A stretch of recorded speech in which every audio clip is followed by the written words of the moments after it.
माझं कुटुंब हे वेगळं आहे. माझ्या कुटुंबात कधीच माझ्या मनात अंतर नव्हतं. तुम्हाला आठवत असेल की मी ज्या दिवशी माझं लोकसभेचं मतदान झालं, पहिली मी मतदान केल्यानंतर आशा काकींच्याच पाया पडायला गेले, जे मी अनेक वर्ष करत आले.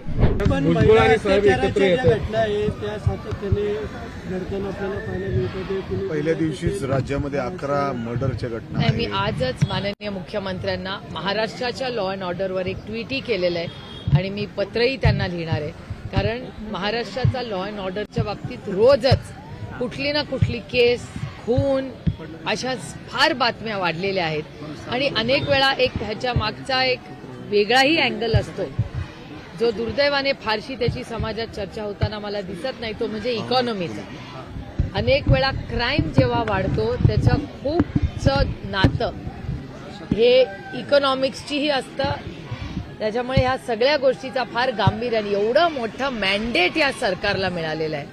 जे एवढं मोठं मॅन्डेट मिळालेलं सरकारची कालची जी कॅबिनेट झाली ती पहिली कॅबिनेट झाली. अनेकही म्हणजे तुमच्याच चॅनलवरनं आलं की काही लोकांनी पदभार घेतलेले नाहीत, तर मुख्यमंत्र्यांनी काल असं तुमच्याच चॅनलवर सांगण्यात आलं की मुख्यमंत्र्यांनी आता सगळ्या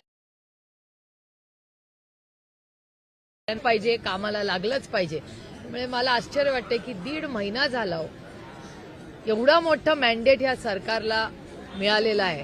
पण जी ऍक्शन मोड ही अपेक्षित होती महाराष्ट्राला, कारण का शेवटी महाराष्ट्राच्या मायबाप जनतेनीच एवढं भरभरून त्यांना मतदान केलेलं आहे. त्याला 5-6 आठवडे झाले, पण ज्या वेगाने म्हणजे मुख्यमंत्री एकटेच ऍक्शन मोडमध्ये दिसतात.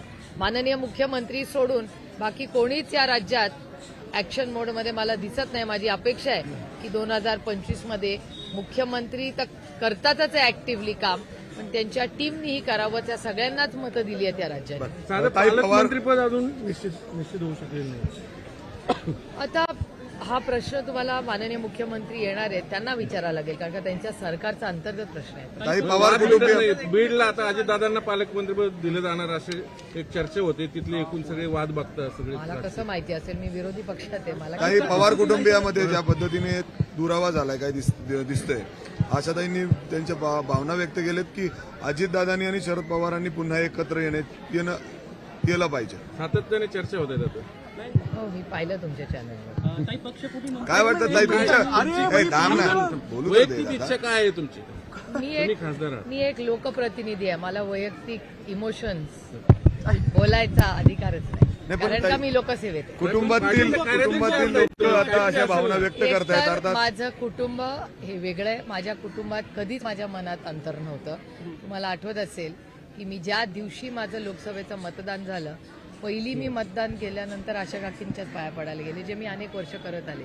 त्याच्यामुळे मी माझं प्रोफेशनल आयुष्य आणि माझं वैयक्तिक आयुष्य त्याच्यात कधीच गल्लत नाही. पण आशाताई इच्छा भावना व्यक्त केल्या त्याचं भावना व्यक्त करायचं एका सशक्त लोकशाहीमध्ये प्रत्येकाला अधिकार आहे. महापालिकेमध्ये अनेक अधिकारी